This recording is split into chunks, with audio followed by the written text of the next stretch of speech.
Harvard യൂണിവേഴ്സിറ്റിയിൽ നടന്നിട്ടുള്ളൊരു പഠനമുണ്ട്. ഒരു പക്ഷെ നിങ്ങൾ കേട്ടതായിരിക്കും. കഴിഞ്ഞ 75 കൊല്ലമായിട്ട് അവർ പഠിച്ചുകൊണ്ടിരിക്കുക. കുറേ മനുഷ്യന്മാരിലൂടെ അവർ പഠിച്ചുകൊണ്ടിരിക്കുക, സർവേ നടത്തിക്കൊണ്ടിരിക്കുക. ആ സർവേ നടത്തിക്കൊണ്ടിരിക്കുന്ന മനുഷ്യന്മാരിൽ ഇപ്പൊ ആകെ 20 ആളുകളെ ജീവിച്ചിരിപ്പുള്ളൂ. 940കളിൽ തുടങ്ങിയ പഠനമാണ്. 940കൾ മുതലുള്ള കുറേ മനുഷ്യന്മാര്, അത് വലിയ പൈസക്കാരായ ആളുകളുണ്ട്, വലിയ മത നേതാക്കളുണ്ട്, അതുപോലെ രാഷ്ട്രീയ നേതാക്കളുണ്ട്, ദരിദ്രരുണ്ട്, സാധാരണക്കാരുണ്ട്, കൂലിവേല ചെയ്യുന്നവരുണ്ട്, ഡ്രൈവർമാരുണ്ട്, എഞ്ചിനീയർമാരുണ്ട്, ഡോക്ടർമാരുണ്ട്. സമൂഹത്തിന്റെ എല്ലാ ഭാഗങ്ങളിലുള്ള മനുഷ്യന്മാരെ ഇവര് പഠിച്ചുകൊണ്ടിരിക്കുക. ഇപ്പാകെ 20 ആളുകളെ ബാക്കിയുള്ളൂ.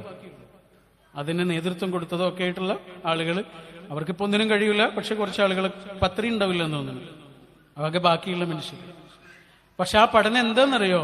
മനുഷ്യന്മാർക്ക് ശരിക്കും സമാധാനം കിട്ടുന്നത് എന്തുകൊണ്ടാണ്, എങ്ങനെയാണ്, എന്താണ് സമാധാനത്തിനുള്ള വഴി? പൈസയാണോ? സൗകര്യങ്ങളാണോ? വലിയ വീടാണോ? അതല്ലെങ്കിൽ അതുപോലെയുള്ള സൗകര്യങ്ങളോ? ജീവിതത്തിൽ കിട്ടുന്ന പ്രിവിലേജോ? ഇതൊക്കെയാണോ?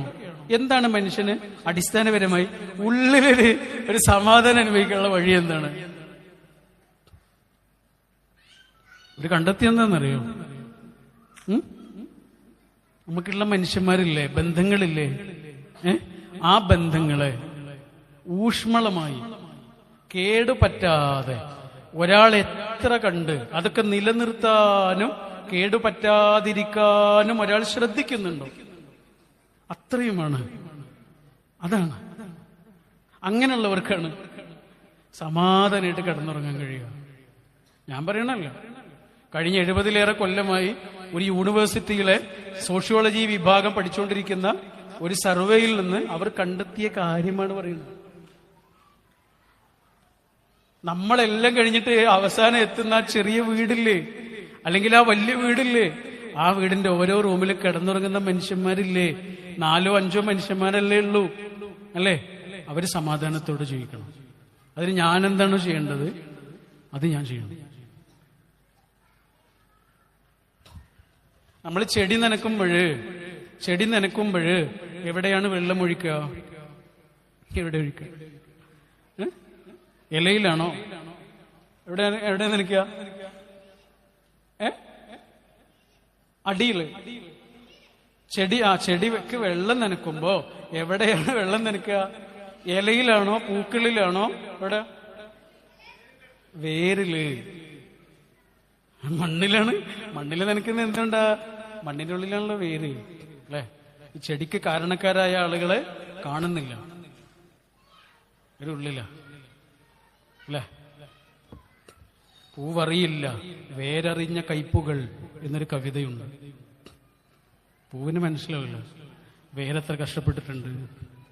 എന്നിട്ടോ കാണുന്നുണ്ടോ? ആരും കാണുന്നില്ല, അല്ലെ? ചെടി നനയ്ക്കുമ്പോ എവിടെയാ നനയ്ക്കുക? ഞാൻ ഇത്രയും നേരം പറഞ്ഞതൊക്കെ നിങ്ങൾ മറന്നോളൂ കേട്ടോ. ഇനി ഇത് മാത്രം ആലോചിച്ചാൽ മതി. ഓക്കെ? ഇങ്ങോട്ട് വരുമ്പോ എന്റെ മനസ്സിലുണ്ടായ ആശയമാണ്. അതുകൊണ്ടാ ചെടി നനയ്ക്കുമ്പോ എവിടെയാണ് വെള്ളം നനയ്ക്കുക? വേരിലാണ് വെള്ളം നനയ്ക്കുക. വേരിൽ വെള്ളം നനച്ചാലുള്ള ഗുണം എന്താണ്? അത് ഇലയിലെത്തും, പൂക്കളിലെത്തും, മൊട്ടിലെത്തും, തണ്ടിലെത്തും, എല്ലായിടത്തും എത്തും. ഒരാൾ പൂക്കളിലാണ് വെള്ളം നനയ്ക്കുന്നതെങ്കിലോ അതെവിടെ എത്തൂല, അവിടെ മാത്രമേ ഉണ്ടാവുള്ളൂ. അതിന് പോലൊരു കാര്യം ഉണ്ടാവില്ല. കുറച്ച് കഴിഞ്ഞാൽ ഉണങ്ങിപ്പോവും, തുള്ളിപ്പോവും, ഇല്ല? വേരിൽ വെള്ളം നനച്ചാല് എല്ലായിടത്തും എത്തും. ഈ വേരാണ് നേരത്തെ പറഞ്ഞ 5 ആളുകളില്ലേ, അല്ലേ? ആ വീട്ടിലെ ഓരോ റൂമിൽ കിടന്നുറങ്ങുന്ന 3 ആളുകളോ 5 ആളുകളോ 10 ആളുകളോ 6 ആളുകളോ 2 ആളുകളോ ഇല്ലേ? നമ്മുടെ കുടുംബമില്ലേ? അതാണ് നമ്മുടെ വീട്. അവിടെ സമാധാനം ഇല്ലെങ്കിൽ ഒരാൾക്ക് വേറെ എവിടെയും സമാധാനം കിട്ടാൻ വേണ്ടില്ല. എന്റെ കുടുംബത്തില് എനിക്ക് സമാധാനം ഇല്ല എങ്കിൽ എനിക്കിതും പിടിച്ചുകൊണ്ട് സമാധാനമായിട്ട് നിങ്ങളോട് വർത്തമാനം പറയാൻ കഴിയും. നിങ്ങളുടെ വീട്ടിൽ നിങ്ങൾക്ക് സമാധാനം ഇല്ല എങ്കിൽ നിങ്ങൾക്ക് ഇങ്ങനെ ശാന്തമായി ഇരിക്കാനും കഴിയും. ഒരു മുഖ്യമന്ത്രിക്ക് ഭരിക്കാൻ കഴിയില്ല, ഒരു എഞ്ചിനീയർക്ക് അയാളെ കാര്യം ചെയ്യാൻ കഴിയില്ല, ഒരു മാഷിന് നന്നായി പഠിപ്പിക്കാൻ കഴിയില്ല, ഒരു ഭരണാധികാരിക്ക് നന്നായിട്ട് അയാളുടെ ജോലി ചെയ്യാൻ കഴിയില്ല. ഒരു ഡോക്ടർക്ക് അയാൾക്ക് സ്വസ്ഥമായി ജോലി ചെയ്യാൻ കഴിയില്ല. ഒന്നും നടക്കാൻ പാടില്ല. അതുകൊണ്ടേ ഞാൻ എൻ്റെ സമയത്തിൽ ഏറ്റവും നല്ല സമയം, ഞാൻ എൻ്റെ ശ്രദ്ധയിലെ ഏറ്റവും നല്ല ശ്രദ്ധ, ഞാൻ എൻ്റെ സ്നേഹത്തിന്റെ ഏറ്റവും നല്ല സ്നേഹം, അതാണ് എൻ്റെ വെള്ളം. ആ വെള്ളം കൊടുക്കേണ്ടത് ആർക്കാന്നറിയോ? എൻ്റെ വേരിനാണ്. പക്ഷെ ഞാനെന്ന ചെടിക്ക് വേര് മാത്രമൊന്നുമില്ല, വേറെ പലതുണ്ട്. പൂക്കളുണ്ട്, ഇലകളുണ്ട്, തണ്ടുണ്ട്, ഇതൊക്കെ ഉണ്ട്.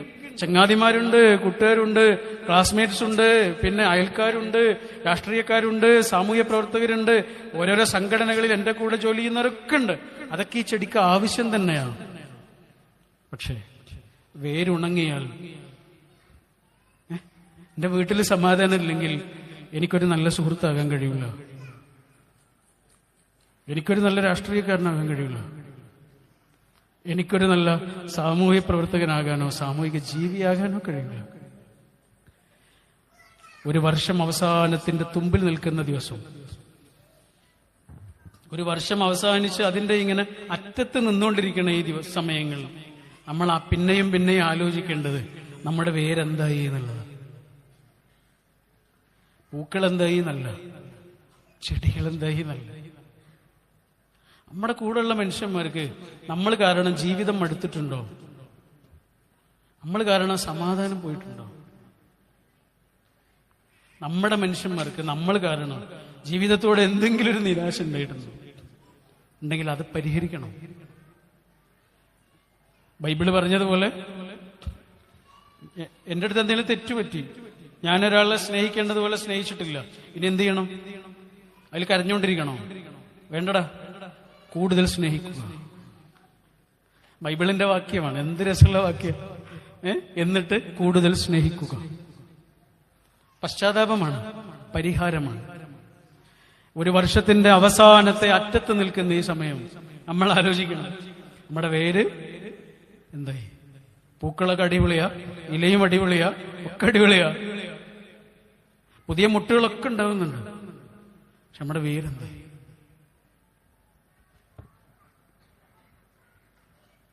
നമ്മുടെ കൂടെ ജീവിക്കുന്ന മനുഷ്യന്മാരെ നമുക്ക് എത്ര മനസ്സിലായിട്ടുണ്ട്?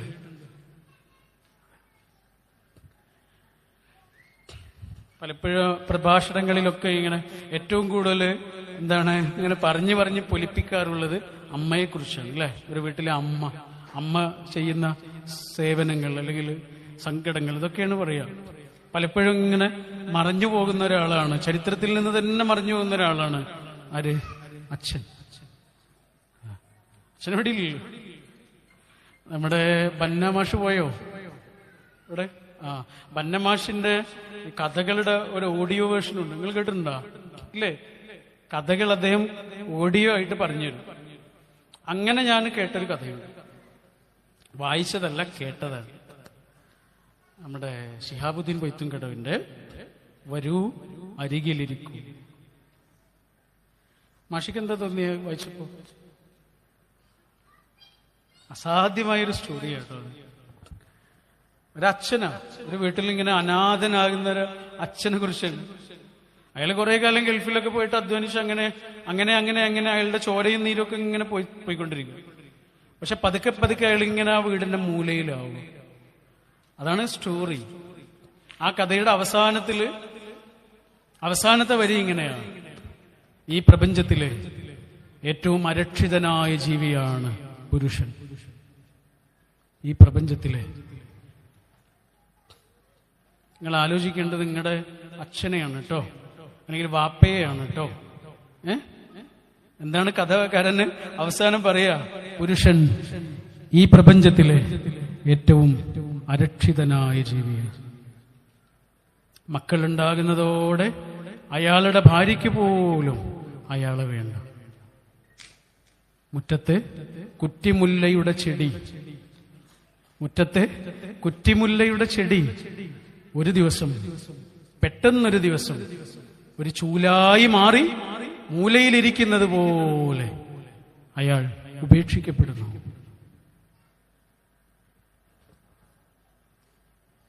ഉള്ളിലെ സ്നേഹം പോലും മക്കളോട് ശരിക്കും പറഞ്ഞു കൊടുക്കാൻ കഴിയാതെ, ഉള്ളിലെ സങ്കടങ്ങൾ ഒരാളോടും പറയാതെ, പ്രതിസന്ധികൾ എന്തൊക്കെയാണ് അനുഭവിച്ചുകൊണ്ടിരിക്കുന്നതെന്ന് പോലും ഒരാളോട് ഷെയർ ചെയ്യാതെ തിരിച്ചറിയപ്പെടാതെ പോകുന്ന മനുഷ്യന്മാരാണ് പൊതുവെ അച്ഛന്മാർ. അല്ലെ? ഒരു വീഡിയോ കണ്ടിട്ടുണ്ട്, നിങ്ങൾ കണ്ടിട്ടുണ്ടോ അറിയില്ല. ഒരു പാചക മത്സരമാണ്. പാചക മത്സരം.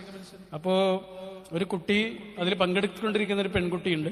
അവളൊരു പാത്രം ഇങ്ങനെ പെട്ടെന്ന് തുറക്കണം. ചെറിയ സമയം കൊണ്ടാണ് പാചകം ഉണ്ടാക്കുന്നത്. 1 മിനിറ്റൊക്കെ കൊടുത്തിട്ടാണ്, 1 മിനിറ്റ് കൊണ്ട് ഉണ്ടാക്കുന്ന പാചകം. അപ്പൊ ഈ പാത്രം തുറക്കാൻ പറ്റുന്നില്ല. അവള് ഓടുന്ന എങ്ങോട്ടാ? അച്ഛന്റെ അടുത്തേക്കാണ്. അച്ഛൻ അവിടെ കൂടി നിൽക്കുന്ന 100 കണക്കിന് മനുഷ്യന്മാരുണ്ട്. ആ മനുഷ്യനിൽ നിന്ന് ഏറ്റവും സുരക്ഷിതമായി ഓടി അണയാൻ കഴിയുന്ന ഒരു ചൂടുണ്ടെങ്കിൽ അവൾക്കറിയാം, നിരുപാധികം എന്നെ സ്വീകരിക്കുന്ന മനുഷ്യൻ. അല്ലേ? നമ്മളെ പണ്ടൊക്കെ നമ്മുടെ നാട്ടിൽ അപ്പയില്ലേ? അപ്പ നമ്മൾ കമ്മ്യൂണിസ്റ്റ് അപ്പ എന്ന് പറയില്ലേ? ഇവിടെ എന്താ പറയാ? കമ്മ്യൂണിസ്റ്റ് അപ്പ. പണ്ട് കമ്മ്യൂണിസം ലോകത്ത് മുഴുവനും വളരെ പെട്ടെന്ന് വ്യാപിച്ചിരുന്നു. അതുപോലെ പെട്ടെന്ന് വ്യാപിച്ചിരുന്ന ഒരു ചെടിയായിരുന്നു എന്ത്? അപ്പ. അതുകൊണ്ടാണ് കമ്മ്യൂണിസ്റ്റ് അപ്പ എന്ന് പേര് കിട്ടി. ശരിക്കും അതിന്റെ നിറം എന്താണ്? ചുവപ്പല്ല, എന്താണ്? പച്ചയോ? ഈ അപ്പയ്ക്കൊരു പ്രത്യേകത ഉണ്ട്. എന്താണെന്നറിയോ? നമുക്ക് അറിയാലോ അല്ലെ? പെട്ടെന്ന് മുറിയൊക്കെ ആയാൽ അതിന്റെ തുമ്പ് ഇങ്ങനെ ഒടിച്ചിട്ട് അതിന്റെ നീര് നമ്മുടെ മുറിയിലാക്കി കഴിഞ്ഞാൽ പെട്ടെന്ന് ഉണങ്ങും. പെട്ടെന്ന് കിട്ടുന്ന പച്ചമരുന്നാണ് അല്ലെ? എന്ത്? അപ്പ. എന്താണ്? അപ്പ. ക്രൈസ്തവര്, ക്രിസ്ത്യൻ സഹോദരങ്ങള് അവരുടെ വീട്ടിലുള്ള അച്ഛനെ വിളിക്കുന്ന പേരെന്താന്നറിയാ? അപ്പ. നമ്മുടെ പെട്ടെന്നുണ്ടാകുന്ന മുറിവുകളില്ലേ? അതിനെ ഓടിച്ചെന്ന് കെട്ടിപ്പിടിക്കാൻ പറ്റിയ വീട്ടിന്റെ ഉള്ളിലെ പച്ചമരുന്നിന്റെ പേരാണ് അപ്പ. അപ്പ അപ്പ. ആ വിളിയുടെ അകത്ത് പോലും ഒരു പച്ചമരുന്നിനുള്ള ക്ഷണപത്രമുണ്ട്. അപ്പ അപ്പ. ബൈബിളിലെ ദൈവത്തിന് പറയുന്ന പേര് പോലും എന്താ?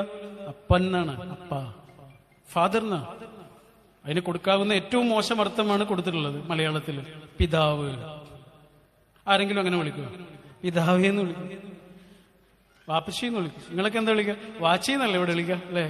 നിങ്ങളുടെ ഈ ഏരിയയിൽ വാച്ചിന്നാണ്. എന്ത് രസമുള്ളൊരു വിളിയണതില്ലേ? വാച്ചി. വാപ്പച്ചിയാണ്. പാ പോയി വാച്ചി. അപ്പച്ചി എന്ന് വിളിക്കുന്നത്, അപ്പ എന്ന് വിളിക്കുന്നവരുണ്ട്. ആ വിളിയിൽ ഏറ്റവും രസമുള്ള വിളിയാണ് അപ്പ. കാരണം അതിനകത്ത് ഇതുണ്ട്. പക്ഷേ തിരിച്ചറിയപ്പെടാതെ പോകുന്ന ആ പച്ചമരുന്ന് പതുക്കെ അങ്ങനെ നീങ്ങിപ്പോയി. ആർക്കും വേണ്ട. വാർദ്ധക്യമൊക്കെ എത്തുന്നതോടുകൂടി ആ മനുഷ്യന്റെ ഉള്ളിലുണ്ടാവണ ഒരരക്ഷിതത്വമുണ്ട്.